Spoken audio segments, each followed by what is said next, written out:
Mantiqut Tayr, ou le langage des oiseaux, par Fariduddin Attar, traduction Garcin de Tassy. Chapitre 9. Le faucon. Le faucon arriva ensuite fièrement et vint dévoiler le secret des mystères devant l'assemblée des oiseaux. Il fit parade de son équipement militaire et du chaperon qui couvre sa tête. Il dit « Moi qui désire me reposer sur la main du roi, je ne regarde pas les autres créatures.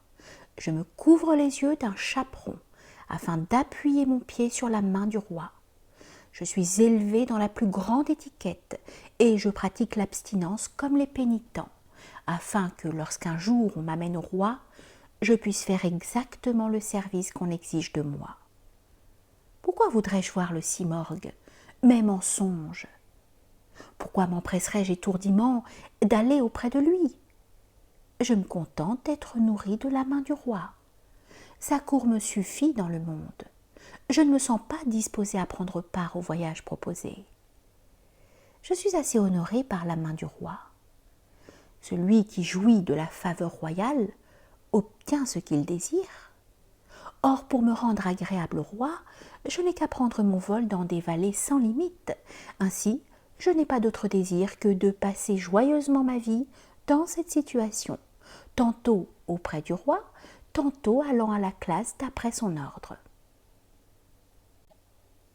La huppe lui dit « Oh, toi qui es sensible aux choses extérieures sans t'occuper des qualités essentielles, et qui est resté attaché à la forme, sache que, si le roi avait un égal dans son royaume, une telle royauté ne lui conviendrait pas.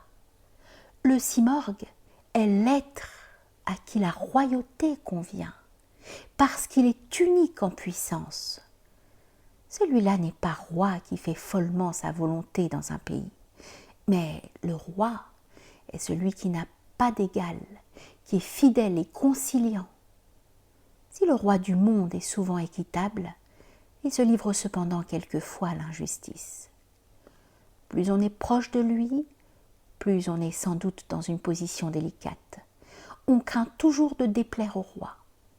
La vie même est souvent en danger. Le roi du monde peut être comparé au feu.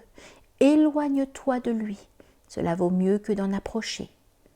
Il est bon de vivre loin des rois. Ô toi qui as vécu auprès d'eux, sache-le bien.